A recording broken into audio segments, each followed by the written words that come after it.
নমস্কার, আমি Gargi. Kim প্রয়োজনম YouTube চ্যানেলে তোমাদের প্রত্যেককে স্বাগত। আজকে তোমাদের সন্ধি নিয়ে এই ভিডিওতে আলোচনা করব, কারণ ক্লাস 11-এর ইউনিট 4-এ সন্ধি বিষয়টি রয়েছে। সেখানে স্বরসন্ধি ও ব্যঞ্জন সন্ধি রয়েছে। তো এই সিলেবাসে আসার আগে আমরা যে জিনিসটা জানব সেটা হচ্ছে সন্ধি কী। আমরা খুব ছোট্ট থেকে সন্ধির সঙ্গে এই যে নামটা তার সঙ্গে পরিচিত এবং আমরা করেওছি, বিদ্যাযুক্ত আলয়, বিদ্যালয় ইত্যাদি। সেই রকম সন্ধি এই কথাটির অর্থ হচ্ছে মিলন। কিসের মিলন? না, বর্ণের সঙ্গে বর্ণের মিলন। দুটি বর্ণ যখন পাশাপাশি বসে একটা নতুন বর্ণের আগমন ঘটছে, সেটাই হচ্ছে সন্ধি। তো এই সন্ধি হচ্ছে 3 প্রকার। কি কি? না, স্বরসন্ধি, ব্যঞ্জন সন্ধি, বিসর্গ সন্ধি। সেই স্বরসন্ধি আর ব্যঞ্জন সন্ধি পাঠ্য ক্লাস 11-এ। সবর্ণ দীর্ঘ গুণ বৃদ্ধি ফার্স্ট সেমিস্টারে এইটা দেওয়া আছে স্বরসন্ধির মধ্যে। তো সন্ধি, এই যে ব্যাকরণ, সংস্কৃত ব্যাকরণে সন্ধি, এখানে আমাদের কথাটি আসার আগে যে সংস্কৃত ব্যাকরণটা সমৃদ্ধ হয়েছে 3টি মুনিকে নিয়ে, তাই সংস্কৃত ব্যাকরণে বলা হয় ত্রিমুনি ব্যাকরণ। কারা রয়েছেন তার মধ্যে? এক রয়েছেন পাণিনি, তারপর রয়েছেন কাত্যায়ন, আর রয়েছেন পতঞ্জলি। পাণিনি তিনি সূত্র রচনা করেছেন, কাত্যায়ন বার্তিক রচনা করেছেন, সেই সূত্রেরই তিনি বার্তিক করেছেন, আর পতঞ্জলি সেটাকে ভাষ্য করে তিনি। আমাদের কাছে এইভাবে ব্যাকরণ সুগম হয়েছে। এই সন্ধি নিয়ে পাণিনি কি বলেছেন? তিনি বলেছেন পরা সন্নিকর্ষ সংহিতা, অর্থাৎ পরস্পর দুটি সন্নিহিত বর্ণের মিলনকে বলা হচ্ছে সন্ধি। এই সন্ধি, এই যে স্বরসন্ধি, ব্যঞ্জন সন্ধি, বিসর্গ সন্ধি, স্বরসন্ধি হচ্ছে কি না, স্বরবর্ণের সঙ্গে স্বরবর্ণের মিলনে যে সন্ধি হয় তাকে বলা হয় স্বরসন্ধি।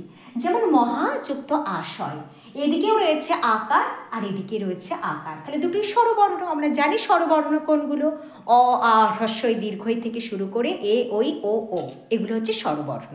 তাহলে আ হচ্ছে স্বরবর্ণের মধ্যে পড়ছে, তাই মহাযুক্ত আশয়, মহাশয়, এটা হচ্ছে স্বরবর্ণের সঙ্গে স্বরবর্ণের মিলনে স্বরসন্ধি।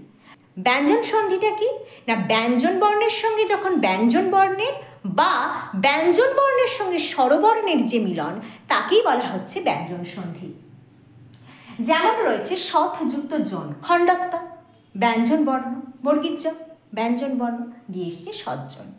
আবার রয়েছে জগৎ যুক্ত ই সাহা, জগৎ খণ্ডত্ব ব্যঞ্জন বর্ণ, ই দীর্ঘ ইকার, দীর্ঘ ইকার, এটা হচ্ছে কি স্বরবর্ণ, তাহলে ব্যঞ্জন বর্ণ আর স্বরবর্ণ, তার ফলে সন্ধি হয়েছে জগদীশাহা। আর রয়েছে বিসর্গ সন্ধি, বিসর্গের সঙ্গে যখন ব্যঞ্জন বর্ণ বা স্বরবর্ণের মিলন যে সন্ধিটা হচ্ছে বা মিলনে যে সন্ধিটা আছে তাকেই বলা হচ্ছে বিসর্গ সন্ধি। নিযুক্ত আকার, নিরাকার, দুযুক্ত বালাহা, দুর্বালাহা। এই হচ্ছে আমরা প্রথমে জানলাম সন্ধি। সন্ধি 3 প্রকার, স্বরসন্ধি, ব্যঞ্জন সন্ধি, বিসর্গ সন্ধি মেনলি। এই যে সন্ধি, সেই স্বরসন্ধিদের মধ্যে আমাদের ক্লাস 11-এর ফার্স্ট সেমিস্টারে রয়েছে সবর্ণ দীর্ঘ গুণ এবং বৃদ্ধি, এই রয়েছে। আমি আজকে সবর্ণে দীর্ঘ সন্ধিটা তোমাদের আজকে পড়াবো। সবর্ণে দীর্ঘ সন্ধিটা কি সেটাতেই এবার আসছি। সবর্ণ দীর্ঘ, দীর্ঘ অর্থাৎ স্বরবর্ণ 3টি রয়েছে, মানে স্বর। জেনারেলি স্বর হচ্ছে 3 প্রকার। এক হচ্ছে হ্রস্ব স্বর, দীর্ঘ স্বর, প্লুত স্বর। হ্রস্ব স্বর কখন? একমাত্রা, অ, হ্রস্বই, হ্রস্ব ইত্যাদি হচ্ছে হ্রস্ব স্বর। দীর্ঘ স্বর হচ্ছে আ, দীর্ঘ ই, দীর্ঘ উ, দীর্ঘ রি, হ্রস্ব রি, অর্থাৎ এই যে অ, হ্রস্বই, হ্রস্ব, রি, রি, এরা হচ্ছে হ্রস্ব স্বর, অর্থাৎ এদের উচ্চারণকাল হচ্ছে একমাত্রা। আর আ, দীর্ঘ ই, দীর্ঘ উ, রি, মানে দীর্ঘ রি, এরা হচ্ছে দীর্ঘ রি হয় না, দীর্ঘ রি এরা হচ্ছে দ্বিমাত্রা। আর কাউকে ডাকলে দূর থেকে যখন কাউকে আহ্বান জানানো হয় সেটা হচ্ছে ক্রুত। অক, অকা সবর্ণে দীর্ঘ, এই যে অকাহা এটা হচ্ছে অক একটা প্রত্যাহার। এর নিয়ে অনেক বিস্তৃত তথ্য রয়েছে, সেটাতে যাচ্ছি না। অকের মধ্যে কি কি পড়ছে? অ, হ্রস্বই, হ্রস্ব, রি, লি, এরা হচ্ছে অক, এরা স্ববর্ণ। যখন একই বর্ণের সঙ্গে মিলিত হয় তখন দীর্ঘ রূপটা আসে। যেমন বলি, এই যে অ, হ্রস্বই, হ্রস্ব, রি, এরা যখন তাদের স্ববর্ণ অর্থাৎ অকার বা আকার, এখানে অ, হ্রস্বই, হ্রস্ব, রি আছে বলে তার দীর্ঘ রূপটাও নেওয়া হবে, শুধু হ্রস্ব রূপটাকে নয়। আ, দীর্ঘ ই, দীর্ঘ উ, দীর্ঘ রি, এরাও থাকবে। তাই কাত্যায়ন বলেছেন রি লি বর্ণয়ঃ মিথ সাবর্ণং বাচ্চাম, রি লি এরা স্ববর্ণ, রিকারের প্রয়োগ খুবই কম পাওয়া যায়। তো যাই হোক, আমাদের সূত্রে রয়েছে, পাণিনি সেই সূত্র রচনা করে গেছেন, তাই এই সূত্রটি বলে তোমাদের কাছে আসা।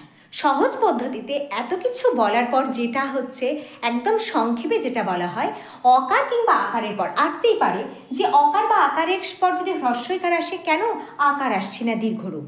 কারণ সবর্ণ, অক সবর্ণে, সবর্ণ কার কার হয়? উচ্চারণ স্থান এবং আভ্যন্তর প্রযত্ন, ওসবে যাচ্ছি না।